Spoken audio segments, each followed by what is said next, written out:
Hello વિદ્યાર્થી મિત્રો, આજે આપણે જે ચર્ચા કરવાની છે એ છે સમાંતર બાજુ ચતુષ્કોણનો નિયમ અને એની મદદથી પરિણામી સ્પેસનું મૂલ્ય અને દિશા ઘટના ગણી શકાય અને એના આધારે એક ઉદાહરણ ગણીશું. મિત્રો, સપાચારનો નિયમ આપણે જોઈ ગયા છે તો બે સદિશોનો સરવાળો કરવો હોય તો બે સદિશોનો આ સરવાળો કરવા માટે મારી પાસે જે રીત છે એ રીતમાં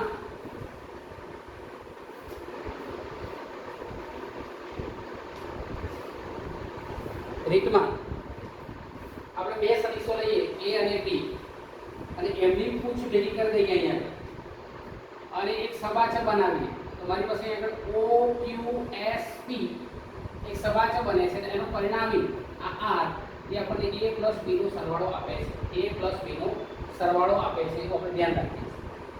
તો કે સદિશ a છે એની દિશા જોઈએ તો અહીંયા આગળ જો આ ધારો કે આપણી x અક્ષ છે ત્યારે આ જો y અક્ષ લેતા હોઈએ અહીંયા આગળ y અક્ષ તો કે આપેલો સદિશ a એ માત્ર x દિશામાં છે. સદિશ a માત્ર x દિશામાં જ આવેલો છે.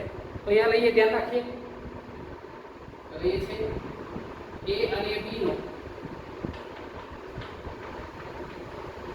સરવાળો કયા નિયમથી? સબાચરના નિયમની મદદથી કરતા. અહીંયા મને ચતુષ્કોણ મળે છે સબાચર OQSP નું વિકર્ણ કોણ તો કે OS વિકર્ણ OS પરિણામી સદિશ R આપે છે. એના સદિશ R આપે છે આપણે જાણી લઈએ છીએ. હવે ઘટકો સમજવા છે કે સદિશ a કઈ દિશામાં છે તો કે x અક્ષની દિશામાં. તો આપણે લઈએ છીએ કે સદિશ a x અક્ષની દિશામાં છે. માટે સદિશ આ લઈએ છે, સદિશ a x દિશામાં લેતા હોઈએ તો અહીંયા સદિશ a જે મળે છે એ a axi. માટે સદિશ a axi અહીં ધ્યાન રાખજો. સદિશ a axi કેમ તો કે એક જ દિશામાં છે. જ્યારે આપણે બીજી વાત કરતા હોઈએ તો કે સદિશ b, અહીંયા તો ધ્યાન રાખો, આ સદિશ b, આ મારો સદિશ b એ જો અહીંયા આગળ આ y સમતલ અને xy સમતલની અંદર છે એટલે આના બે ઘટકો મળશે. સદિશ b ના કેટલા ઘટકો મળશે? તો સદિશ a તો એક જ છે સીધે સીધું એટલે આના બે ઘટકો નહીં મળે. પણ સદિશ b એ y અને x સમતલમાં છે એટલે xy સમતલમાં છે માટે એના બે ઘટકો મળે, એક x દિશાનો ઘટક અને બીજો y દિશાનો ઘટક. તો લઈએ છે સદિશ b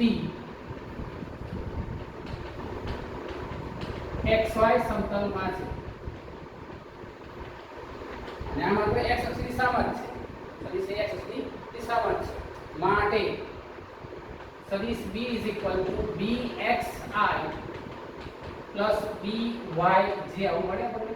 અહીં ધ્યાન રાખજો, સદિશ b આના બે ઘટક, એક તો x દિશાનો ઘટક, બીજો y દિશાનો ઘટક. તો x દિશાનો વિજ્ઞાન લઈએ તો આનો ઘટક આપણો bx આવશે, આપણો આવશે by. તો bxi plus byj માટે એ સરવાળો લઈએ છે પરિણામી સદિશ r માટે પરિણામી સદિશ r શું આવશે તો કે a plus b એની કિંમત કેટલી છે? axi. માટે r મને મળે છે axi પ્લસ આની કિંમત કેટલી મળે છે? bxi plus byj. ધ્યાન રાખજો. માટે પરિણામી સદિશ આપણને જે મળ્યો r axi plus bxi plus byj. ax plus bx આ કોમન લેવાનો, by ને બહાર કાઢી મૂકો તો સમીકરણ તમારી પાસે મળી જશે. અહીં ધ્યાન રાખજો. હવે આનું મૂલ્ય મેળવીએ તો આ જે કરણે લઈએ r અહીંયા લઈએ છીએ ax plus bx I common plus byj. માટે આનું મૂલ્ય સદિશ r નું મૂલ્ય તો શું આવશે વર્ગમૂળમાં? વર્ગમૂળમાં લઈએ તો આવશે મને આગળ r નું જે મૂલ્ય મળે છે મને તો કે આવશે ax plus bx નો વર્ગ વત્તા by નો વર્ગ. ax plus bx નો વર્ગ વત્તા by નો વર્ગ. એ ધ્યાન રાખજો. therefore r is equal વર્ગમૂળમાં અહીં ધ્યાન રાખો તો શું લખીશું a2x plus b2x 2ax bx a2x plus b2x plus 2ax bx plus b2y અથવા by square અહીં ધ્યાન રાખો તો a2x plus b2x plus b2y is equal to 2ax bx 2ax bx તો આપણને આખું પરિણામ મળી જાય છે કે a2x plus b2x ક્લિયર છે તો આ મૂલ્ય થયું આનું પરિણામી સદિશ આ થયું આનું પરિણામી સદિશ ધ્યાન રાખજો એટલે કે સપાટોનો સરળ કરતા હોઈએ ત્યારે અહીંયા ઘટકોની અંદર જ્યારે સદિશ p નું વિભાજન થાય તો આપણને સદિશ પરિણામી સદિશ a2x plus b2x plus 2ax bx plus b2y મળી જાય છે તો આ આપણને સમીકરણ મળ્યું ધ્યાન રાખજો આ સમીકરણ એ છે તમારા પરિણામી સદિશનું મૂલ્ય પરિણામી સદિશનું મૂલ્ય હવે આપણે યાદ રાખીએ છીએ કે દિશા ક્યાં હશે આ તો મૂલ્ય હવે લઈએ છીએ આ મૂલ્ય મળે છે આ મૂલ્ય મળી ગયું હવે લઈએ છીએ દિશા તો દિશા માટે મારે લેવું પડે tan આલ્ફા દિશા માટે પડે લેવું tan આલ્ફા આપણે અહીંયા લઈએ છીએ તો કે tan આલ્ફા જ્યારે વ્યાખ્યાયિત કરતા હોઈએ ત્યારે શું આવશે તો કે અહીંયા આ ઘટક ધ્યાન રાખજો ભાગ્યા એનો પાસે એટલે સામેની બાજુ ભાઈ તો પાછળની બાજુ કે આ ભાગ્યા આ હવે આ ત્રિકોણની અંદર આપણે જોઈએ સબાચમાં આપણે અહીંયા જે લીટી લંબાવી દઈએ તો આ જે ઘટક મળે છે pn એ થશે મારો b cos θ દિશાનો ઘટક અને આ જે ઘટક મળે છે એ b sin θ આ લંબ ઘટક આ કયો ઘટક લંબ ઘટક તે આપણે જોયેલું છે દ્વિપરિમાણ વિભાજનમાં અને આ થયો તમારો સમાંતર ઘટક જોયા રાખો આ સદિશ b નો અહીંયા સદિશ b જો આપણે લેતા હોઈએ એક સમતલની અંદર તો કે આ જો θ લેતા હોય તો આ થશે એનો sin θ ઘટક અહીં ધ્યાન રાખજો લંબ ઘટક ના થવાનું સમાંતર ઘટક b cos θ તો આના આધારે આપણે આખું સૂત્ર મેળવીએ તો કે o અહીંયા આલ્ફા મેળવવું છે તો આલ્ફા શું આવશે sn on sn on અહીં ધ્યાન રાખજો તો કે sn on અથવા તો એ લેતા હોઈએ તો શું આવશે by અહીંયા રાખજો by લંબ ઘટક અહીંયા આ b નો y ઘટક જે y દિશામાં છે y ઘટક અને બે ઘટકો આના નીચે તરફ છે તો કે ax bx જો આ સદિશમાંથી અહીંયાથી શું આવશે y ઘટક ભાગ્યા x ઘટક y ઘટક કોણ છે by અને x ઘટક કોણ છે ax bx y ભાગ્યા x tan alpha y ભાગ્યા x tan alpha અહીં ધ્યાન રાખજો therefore alpha is equal to tan inverse by upon ax plus bx alpha is equal to tan inverse by ax plus bx તો આ થયું મૂલ્ય અને આ થયું દિશા મૂલ્ય અને દિશા પરંતુ જ્યારે આપણે કેલ્ક્યુલેશન કરતા હોઈએ છીએ ત્યારે આની અંદર આપણે જો a2x b2x b2y આ ત્રણ વસ્તુઓ મળે છે જે ગણતરી ઘણી લાંબી દર્શાવે છે એટલે આપણે આને ઘટકો સ્વરૂપે દર્શાવી દઈએ તો કે અહીંયા જો આખું સદિશ છે સદિશ a આ રીતે છે તો સદિશ b ના બે ઘટકો એક તો b cos θ સમાંતર ઘટક બીજો કયો છે b sin θ એનો લંબ ઘટક તો લઈએ છે આકૃતિ પરથી bx અહીં ધ્યાન રાખજો એની થિયરી થોડી ચેન્જ થશે તો આપણે લઈએ છીએ આકૃતિ પરથી હવે આકૃતિ પરથી અહીં ધ્યાન રાખજો તો આકૃતિમાં સમજીએ છીએ કે આ ઘટક py અને તો p sin θ એ આનો લંબ દિશાનો ઘટક કયો છે લંબ દિશાનો ઘટક તો આપણે લઈએ છીએ bx pn bx pn b cos θ પહેલાથી આ થયો સદિશ b નો x દિશાનો ઘટક સમાંતર ઘટક એટલે x દિશાનો ઘટક અને આ થયો y દિશાનો ઘટક એ ધ્યાન રાખજો ક્લિયર છે તો bx pn b cos θ અને by એટલે કેટલા તો by sn b sin θ b sin θ તો આપણે ધ્યાન રાખજો બરાબર bx એટલે b cos θ અને આ તમારો by એટલે b sin θ તો બે ઘટકો મળી ગયા મને bx b cos θ by b sin θ અહીં ધ્યાન રાખજો હવે આપણે આનું પરિણામી મળીએ તો કે ax એનું મૂલ્ય કેટલું તો કે a જેટલું આ ax લઈએ છે એનું મૂલ્ય a જેટલું છે. જ્યારે bx લઈએ તો મૂલ્ય કેટલું મળશે મને આગળ? તો કે જો bx લઈએ અહીંયા ax મળી જાય છે મને આગળ. ax નું મૂલ્ય a જેટલું છે અને bx ના બે મૂલ્યો મળે છે by અને bx. bx અને by, bx અને by. તો આપણે જો લખતા હોઈએ તો પરિણામી સરવાળો કેટલો મળશે ધ્યાન રાખીશું આપણે. તો કે પરિણામી સરવાળો જે મળે છે એ b² ધ્યાન રાખજો કેટલો મળશે તો કે b² x plus b² y. દાખલા તમારો ax a = a² તો ધ્યાન રાખજો x = a અને b² x plus b² y = b². b²x plus b² y = b². સબ કરે તા તો કે જો અહીંયા આનો લઈએ b²x plus b² y કરીએ તો b² cos² theta plus b² sin² theta. b² સામાન્ય નીકળે sin² theta plus cos² theta = 1. પહેલાથી સમજ ના પડે તો અહીંયા લખીએ b²x plus b² y. b²x એટલે કેટલા? b² cos² theta plus b² y કેટલા? b² sin² theta. b² સામાન્ય કાઢી લઈએ તો શું આવશે? cos² theta plus sin² theta. I = 1 તો જવાબ પડશે b² માટે b² = b²x plus b² y. b² = b²x plus b² y. આપણને આટલી કિંમત અહીંયા આગળ મળી જાય છે. અહીં ધ્યાન રાખજો. તો આ કિંમતો જે છે કિંમતો લઈને આપણે કિંમતોને એપ્લાય કરીએ પરિણામી સદિશ r માં આની અંદર. હવે પરિણામી સદિશ r હવે પરિણામી સદિશ r માં કિંમતો મૂકતા તો કિંમતો મૂકી દઈએ તો કે મોડ્યુલસ ઓફ r પરિણામી સદિશ વર્ગમૂળમાં. અને ધ્યાન રાખજો ચલો પહેલા a²x છે એની કિંમત કેટલી છે? a. આ તો અહીંયા તમે લખો કે a²x = a². a²x = a². તો a²x ની કિંમત કેટલી પડશે મને આગળ? a².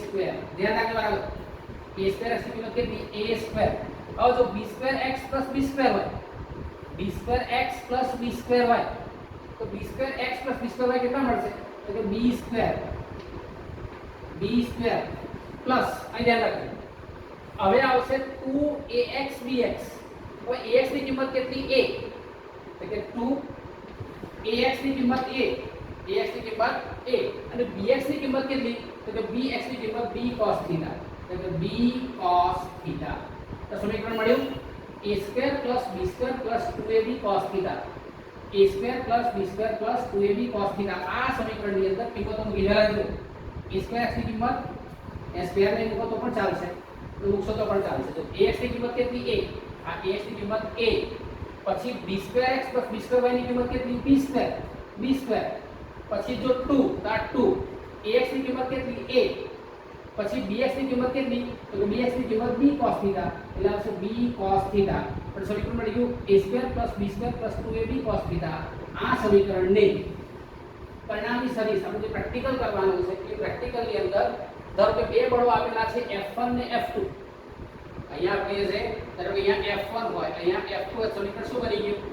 સમીકરણ આવું બને f1² plus f2² plus 2f1 f2 cos theta. આપેલા સમીકરણની મદદથી તમે પરિણામી સદિશ r નું મૂલ્ય શોધી શકીએ છીએ. તો આ થયું મૂલ્ય. હવે લઈએ છીએ દિશા આલ્ફા ઇક્વલ. હવે આલ્ફા ઇક્વલ ચલો tan ઇન્વર્સ તો કે tan ઇન્વર્સ. ચલો by ની કિંમત કેટલી છે? તો કે by ની કિંમત b sin theta. b sin theta છેદમાં ધ્યાન રાખજો ax ની કિંમત કેટલી? તો કે a પ્લસ અહીંયા લઈએ છે bx ની કિંમત કેટલી? તો કે bx ની કિંમત b cos થીટા. તો b cos થીટા.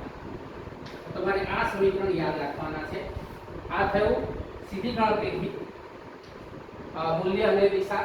અહીંયા તમારે જ્યારે ઘટકો મૂકશો ત્યારે a² plus b² plus 2ab cos theta alpha = tan inverse b sin theta upon a plus b cos theta. તો અહીંયા આખી થિયરી પૂરી થઈ કે સમાંતર ચતુષ્કોણના પરિણામી સદિશનું મૂલ્ય અને દિશા. તો પરિણામી સદિશનું મૂલ્ય કેટલું થશે? તો કે a²x plus b²x plus b²y 2ax bx. તમે મૂલ્યના સમીકરણને આપતા લખો તો પણ ચાલશે. જો r અહીંયા લખીએ શું લખાય? તો કે a²x plus b²x plus b²y plus 2ax bx. Clear છે? આ યાદ રાખવાનું. પાછું a²x નું મૂલ્ય તો કે a² બી સ્ક્વેર એક્સ પ્લસ બી સ્ક્વેર વાય નું મૂલ્ય બી સ્ક્વેર, પછી 2 તો કે 2 ax નું મૂલ્ય કેટલું તો કે a, bx નું મૂલ્ય કેટલું b cos θ એટલે b cos θ. ક્લિયર? આ થયું મૂલ્ય, આ સમીકરણ અને આ સમીકરણ થયા મૂલ્યો, અને આ સમીકરણ અને આ સમીકરણ થયા દિશા. તો અહીંયા છે પરિણામી સદિશનું મૂલ્ય અને દિશા સબાચારના નિયમ પરથી આપણે આજ્ઞા મેળવી શકીએ છીએ. હવે ચોપડીમાં તમારી પાસે એક ઉદાહરણ છે, એ ઉદાહરણ તમારે હોમવર્કમાં કરવાનું છે. તો તમને કહી દઉં, ઉદાહરણ 4.2, ઉદાહરણ 4.2 સેમ ટુ સેમ આ જ મેથડથી કરવાનો છે, જ્યાં તમારે સાઇન નો નિયમ અને કોસાઇન નો નિયમ, એટલે કે આ નિયમ કોસાઇન નો નિયમ અને સાઇન ના નિયમ મેળવવાના છે. એક્ઝામ સેમ પેપર આ જ ઘટકો લઈને, આ જ પ્રકારના ઘટકો લઈને તમારે સાબિત કરવાનું છે.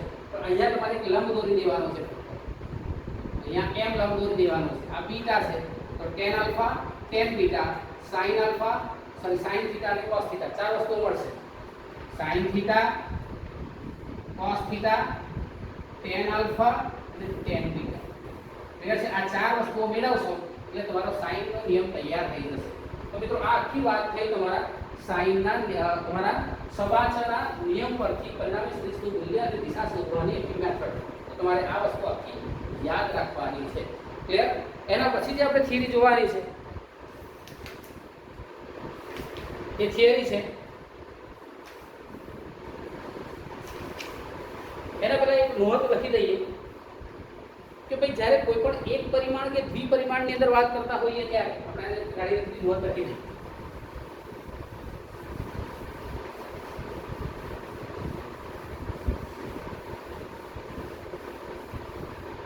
કમ્પેરિઝન કરીએ તો ભાઈ એક પરિમાણ કૌંસમાં સુરેખ પથ પર ગતિ, ચેપ્ટર નંબર 3 આપો. એમાં જ્યારે પ્રવેગ લઈએ છીએ, એ પ્રવેગની દિશા કાં તો આગળ મળે કાં તો પાછળ મળે. એટલે કે પ્રવેગની દિશા વેગની દિશામાં અથવા વેગની વિરુદ્ધ દિશામાં જ મળે. વિરુદ્ધ દિશામાં જ મળે. ધ્યાન રાખજો. કોણ દિશા? દિશા વેગની દિશામાં. પ્રવેગની દિશા જે છે એ વેગની દિશામાં અથવા વેગની વિરુદ્ધ દિશામાં મળે. એટલે કે θ = 0 ડિગ્રી હોય અથવા θ = 180 ડિગ્રી હોય. યાદ રાખજો. કોની વાત કરીએ છીએ? સુરેખ પથ પર ગતિની. પરંતુ જ્યારે આપણે વાત કરતા હોઈએ તમારા સમતલમાં ગતિ, સમતલમાં ગતિની, ત્યારે પ્રવેગની દિશા, ધ્યાન રાખજો, પ્રવેગની દિશા વેગની દિશામાં હોય, વેગની વિરુદ્ધ દિશામાં હોય, એટલે કે θ = 0 ડિગ્રી થી θ = ધ્યાન રાખજો 180 ની વચ્ચે કોઈ પણ ખૂણે હોઈ શકે.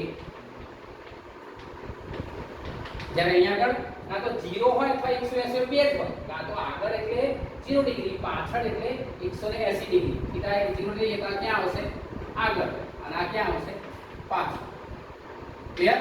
એટલે જ્યારે પ્રવેગની દિશા નક્કી કરતા હોઈએ ત્યારે અહીંયા આગળ સમતલમાં ગતિમાં પ્રવેગની દિશા વેગની દિશામાં જ હોય એવું માનવાની જરૂર છે નહીં. તો અહીંયા આગળ લખીએ કે પ્રવેગની દિશા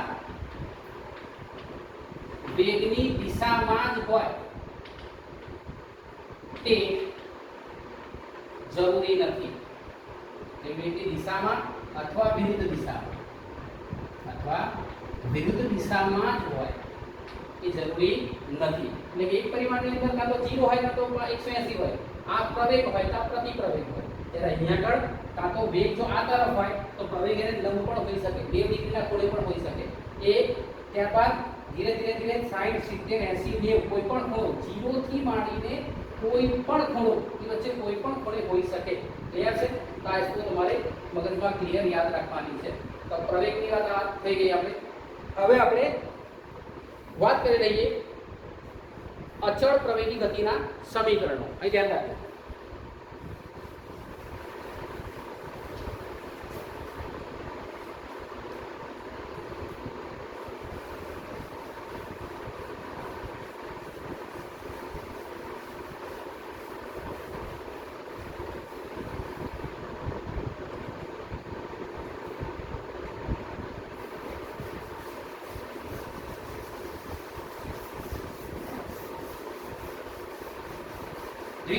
અથવા સમતલમાં અચળ પ્રવેગી ગતિના સમીકરણો વાત કરીએ છીએ.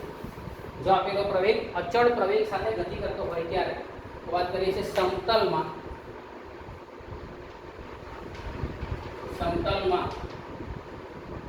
અચળ પ્રવેગી ગતિના સમીકરણો. સમતલની વાત કરીએ છીએ, સમતલમાં અચળ પ્રવેગી, યાદ રાખજો, સમતલમાં અચળ પ્રવેગી ગતિના સમીકરણ. તો આપણે ફ્લેશબેકમાં જઈએ, પાછા જઈએ તો પહેલા શું હતું કે સુરેખ પથ પર કેવા હતા, તો કે સુરેખ પથ પર અચળ પ્રવેગી ગતિના સમીકરણ. આપણે ચાર ભણ્યા છે, પછી પહેલો હતો યાદ રાખો, હતો v v0 at. આ પહેલું સમીકરણ. બીજું સમીકરણ હતું s d જેને લેતા હોઈએ v0t + 1/2 at². અને ત્રીજું સમીકરણ હતું v² - v02 2ad or 2as. આપણે s લખતા હોઈએ તો s લખીએ 2as. આ ત્રણ સમીકરણો સુરેખ પથ પર અચળ પ્રવેગી ગતિ કરતા હોય બધા તેના સમીકરણો હતા કે v v0 + at, s v0t + 1/2 at² અને v² - v02 2as. કઈ ધ્યાન રાખો. હવે આ જે સમીકરણ છે એ સમીકરણ કાં તો x અક્ષ પર લખાય અથવા તો y અક્ષ પર લખાય. તો લખીએ છીએ અચળ પ્રવેગી ગતિ સમીકરણની અંદર અહીંયા લઈએ તો લઈએ સમતલમાં થતી ગતિ માટે x દિશાનો વેગ તો કે vx, અંતિમ વેગ x દિશાનો વેગ, અંતિમ વેગ કેટલો હોય તો કે vx. પ્રારંભિક વેગ કેટલો હોય તો કે v0x અને પ્રવેગ x દિશામાં પ્રવેગ તેને આપણે લઈશું ax. તો આપણું સમીકરણ શું બની જાય, vx v0x plus ax into t. vx v0x plus ax into t. તે જ રીતે y દિશા માટે શું લખી શકાય તો કે vy v0y plus va into t. તો આપણું પહેલું સમીકરણ મળી ગયું મને તો ભાઈ vx v0x plus ax into t, vy v0y plus ay into t. અહીં ધ્યાન રાખજો, તમારે આ સમીકરણને ખાસ યાદ રાખવાનું છે. ક્લિયર છે? તો vx અને vy થઈ ગયું. ક્લિયર? આ પહેલું સમીકરણ તમને મળ્યું. હવે લઈએ છીએ આપણે બીજું સમીકરણ. અહીં ધ્યાન રાખજો, બીજું સમીકરણ. બીજા સમીકરણની અંદર સમજ લઈએ તો લઈએ છીએ આ નંબર 1 થઈ ગયો, આ પહેલો સમીકરણ vx અને vy. હવે લઈએ છીએ નંબર 2. હવે જો ધારો કે t 0 સમયે કણનું સ્થાનાંતર r0 અને t સમયે કણનું સ્થાનાંતર r છે. આવું ધારીએ છીએ. t 0 સમયે કણનું સ્થાનાંતર કેટલું r0 અને આ કેટલું કણનું સ્થાનાંતર r. માટે સ્થાનાંતર t સમયે સ્થાનાંતર કેટલું થશે તો કે r -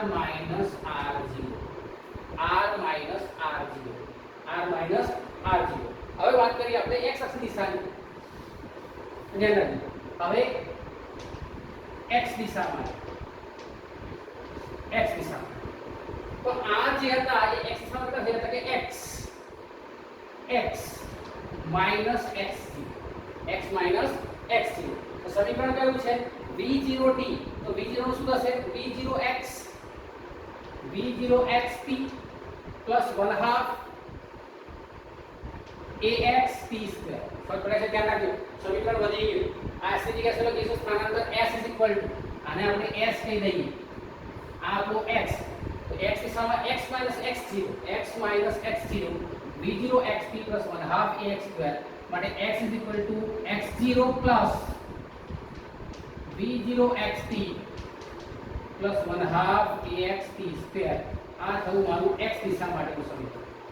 એટલે હું લખું y દિશા માટે. કોના માટે? તો કે y દિશા માટે લખીએ તો સમીકરણ શું લખી શકાય?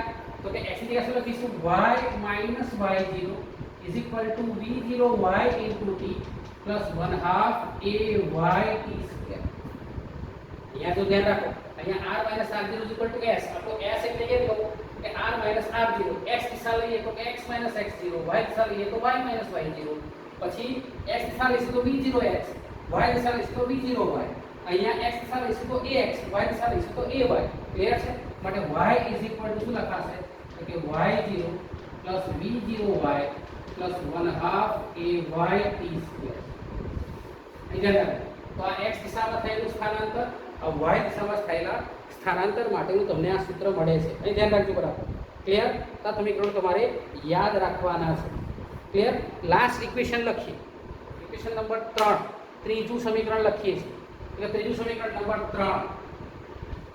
3 કરતા લખી શકાય. તો આ સમીકરણ x દિશા માટે સમીકરણ શું લખીશું? તો કે vx minus v0x vx square minus v0x square is equal to 2ax અને s એટલે કેટલા? તો કે r minus r0 એટલે કે x minus x0. ક્લિયર છે? ધ્યાન રાખજો બરાબર. v square x minus v0x 2ax અને s ની કિંમત કેટલી? r minus r0 પણ x દિશા માટે x minus x0. એ રીતના માની લખવું હોય y દિશા માટે હું લખું છું અહીંયા પણ y દિશા માટે કેટલું લખીશ? સ્પષ્ટ અહીંયા રાખજો. તો સમીકરણ શું આવશે? v square y minus v0y એટલે ધ્યાન રાખજો v0y square is equal to 2ay અને s ની કિંમત કેટલી? એટલે r minus r0 તો y દિશા માટે કેટલી? y minus y. એક્ઝામમાં તમને થિયરી પૂછે તો તમારા સમીકરણો આ ત્રણ લખી અને પછી તેને આ રીતના તમારે એક્સપ્લેન કરી દેવાના છે. તો આ થયા સમતલમાં અચળ પ્રવેગી ગતિના સમીકરણો. સમતલમાં અચળ પ્રવેગી ગતિના સમીકરણો આ x દિશા માટે, આ y દિશા માટે. આ નંબર 2 માં આ x દિશા માટે, આ y દિશા માટે. એના નંબર 3 માં આ x દિશા માટે, આ y દિશા માટે તમારે યાદ રાખવાના છે. તો મિત્રો આ થિયરી આખી પૂરી થઈ. સમતલમાં અચળ પ્રવેગી ગતિના સમીકરણો તમે આ રીતના મેળવી શકો છો. ક્લિયર છે? હવે આપણે સાથે સાથે વાત કરતા દઈએ કે સાપેક્ષ વેગ અહીં ધ્યાન રાખજો. તો સાપેક્ષ વેગની આખી થિયરી અંદર આપેલી છે ટેક્સ્ટ પ્રમાણે. એ ટેક્સ્ટ પ્રમાણે થિયરી આપણે આવતીકાલે સમજીશું. પણ નિયમ તો એનો જ રહેશે કે ભાઈ VAB is equal to VA minus VB. B ની સાપેક્ષે A નો વેગ is equal to VA minus VB. B ની સાપેક્ષે A નો વેગ VA minus VB અને VBA is equal to VB minus VA એટલે કે A ની સાપેક્ષે B નો વેગ, B ની સાપેક્ષે A નો વેગ VA minus VB અને A ની સાપેક્ષે B નો વેગ VB minus VA. આ આપણે યાદ રાખીશું. ક્લિયર છે? તો આખી આ થિયરી પૂરી થાય છે. સાપેક્ષ વેગ સમજી લીધી. આવતીકાલે આપણે આટલો જેટલો ટોપિકો થયા છે એ ટોપિકને આધારે દાખલાઓ ગણીશું. તો આવતીકાલે આપણે આના દાખલાઓની ચર્ચા કરીશું. ક્લિયર છે? આ થિયરી લખવાની છે, લખીને તમારે સમજવાની છે. સમજ ન પડે તો મને પાછું પૂછવાનું. ક્લિયર છે? અને યુટ્યુબમાં તમારે જ્યાં જ્યાં કમેન્ટ કરો ત્યાં તમારું નામ કમેન્ટ કરો અને મને લખીને મોકલાવો. Thank you.